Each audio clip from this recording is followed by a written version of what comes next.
Bonjour et bienvenue dans ce jour numéro 3 de ton kit de survie pour soignants dérégulés.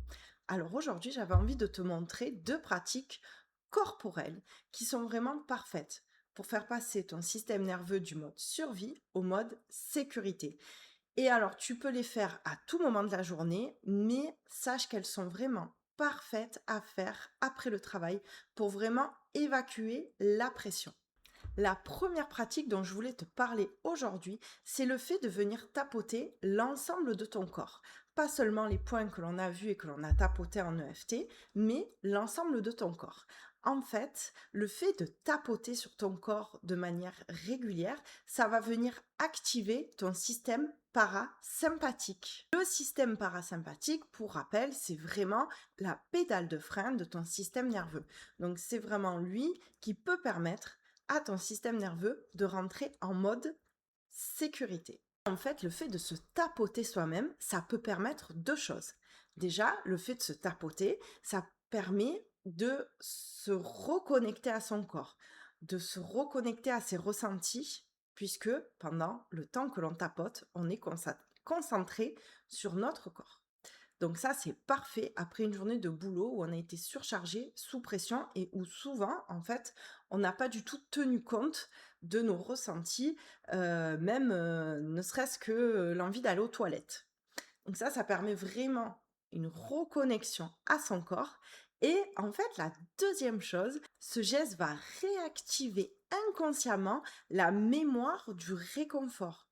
Donc, ça va être le signal. Si par exemple, quand vous étiez petit, on vous tapotait dans le dos pour vous consoler, ben, ça peut être le signal pour vous que ça y est, vous êtes en sécurité. On peut appeler ça la mémoire corporelle du réconfort. Et la deuxième pratique que je vais te proposer aujourd'hui, c'est de se secouer. Ça permet en fait d'évacuer le trop-plein. Pour les soignants, c'est vraiment parfait parce que, soyons honnêtes, toute la journée, on vit des situations difficiles, stressantes. Et en fait, on n'a pas le temps d'évacuer, il faut enchaîner. Et il n'y a aucun moment où on permet à notre corps de vraiment relâcher la pression. Et c'est ce que cet exercice de shaking de se secouer permet. C'est parti, on passe maintenant à la pratique. Donc, on va commencer par les tapotements sur le corps et après, on finira par le shaking. C'est parti. Donc, on se met debout et on va commencer par les tapotements. Donc, sur tout le corps. J'espère que vous m'entendez bien parce que je suis loin du micro. Donc, sur le visage, ce que vous pouvez faire, c'est tapoter évidemment très doucement. L'idée, c'est pas de se faire mal.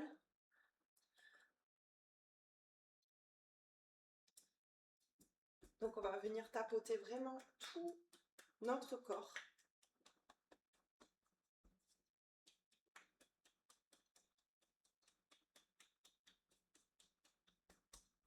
En douceur.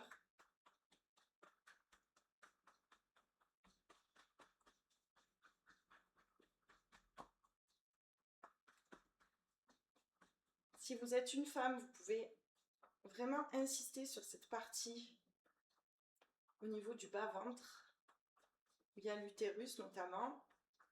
Il y a beaucoup d'énergie qui s'accumule à cet endroit. Et sinon, et vous continuez de tapoter, tapoter, tapoter sur tout le corps et sous les pieds aussi, l'autre pied. Vous pouvez évidemment faire ça aussi longtemps que vous voulez. Et une fois que vous vous arrêtez, vous essayez toujours de ressentir ce que ça vous a fait. Moi, ça me fait, par exemple, comme des petites bulles de champagne dans tout mon corps et surtout dans mes mains. Voilà. Éventuellement, si tu veux mettre en commentaire tes ressentis après cette pratique, n'hésite pas. Alors, on passe maintenant au shaking que tu peux éventuellement faire avec une musique joyeuse et entraînante que tu aimes bien. Mais en fait, l'idée, ça va juste être, voilà, de faire ça. Tu peux rajouter un petit peu les mouvements des mains si tu veux. Alors, l'idéal, c'est de le faire, on va dire, minimum 10 secondes. Voilà, dans tous les sens. Et l'idée, c'est vraiment de tout lâcher, quoi. De lâcher tout ce que tu as accumulé dans la journée. Et voilà pour ce jour numéro 3. Je suis vraiment curieuse de savoir ce que tu as ressenti après avoir effectué ces 2 exercices, sachant que ça peut paraître un petit peu surprenant au début de faire ça.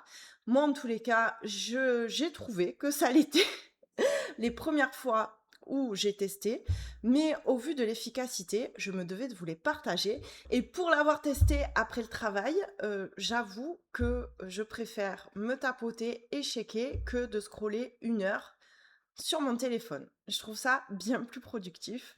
Tu me diras ce qu'il en est pour toi. On se retrouve demain pour le jour numéro 4. À demain!